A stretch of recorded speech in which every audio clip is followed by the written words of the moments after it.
আসসালামু আলাইকুম রহমতুল্লাহ। আজকে আমরা কথা বলবো আমাদের একজন দিনী ভাইয়ের একটা ফাউন্ডেশন নিয়ে।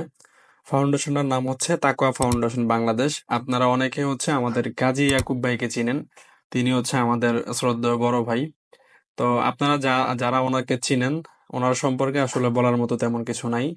যারা চিনেন না তাদেরকে অনুরোধ করবো, আপনারা ওনার যে ফেসবুক পেজ আছে তাকওয়া ফাউন্ডেশন বাংলাদেশ, সেইখানে একটু ভিজিট করবেন। ভিজিট করে হচ্ছে ওনার যে কার্যক্রমগুলো আছে এগুলো একটু দেখবেন। তাহলে ওনার সম্পর্কে আপনাদের মোটামুটি একটা ধারণা হবে।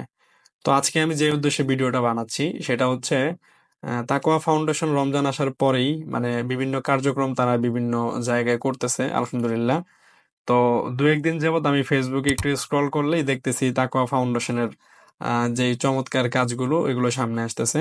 এর মধ্যে সবচাইতে ভালো লাগার একটা বিষয় সেটা হচ্ছে তাকওয়া ফাউন্ডেশন প্রতিদিন অন্তত 1,000 মানুষের ইফতারের আয়োজন করার চেষ্টা করতেছে ঢাকার বিভিন্ন পয়েন্টে।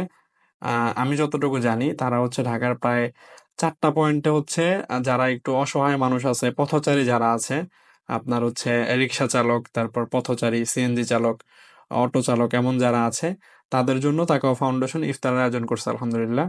তো এটা হচ্ছে আমাদের তাকওয়া ফাউন্ডেশনে যারা স্বেচ্ছাসেবী আছে তারা হচ্ছে নিজেরা ইফতারের আগ মুহূর্তে প্রতিদিন বাদ আসর ঢাকার 4টা পয়েন্টে তারা নিজেরা হাতে হাতে ইফতারগুলো বিতরণ করতেছে।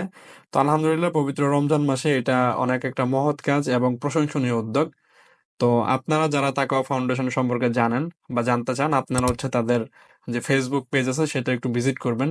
আর আপনারা যারা চাচ্ছেন আপনাদের জাকাত বা যে কোনো অনুদান আপনারা দেওয়ার মতো বিশ্বস্ত কোনো মাধ্যম খুঁজে পাচ্ছেন না, তাদেরকে আমি রিকোয়েস্ট করবো আপনারা চাইলে একদম নিঃসন্দেহে তাকওয়া ফাউন্ডেশনে আপনাদের যে কোনো অনুদান, জাকাত, ফিতরা সহ যে কোনো অনুদান আপনারা এখানে ডোনেট করতে পারেন ইনশাআল্লাহ।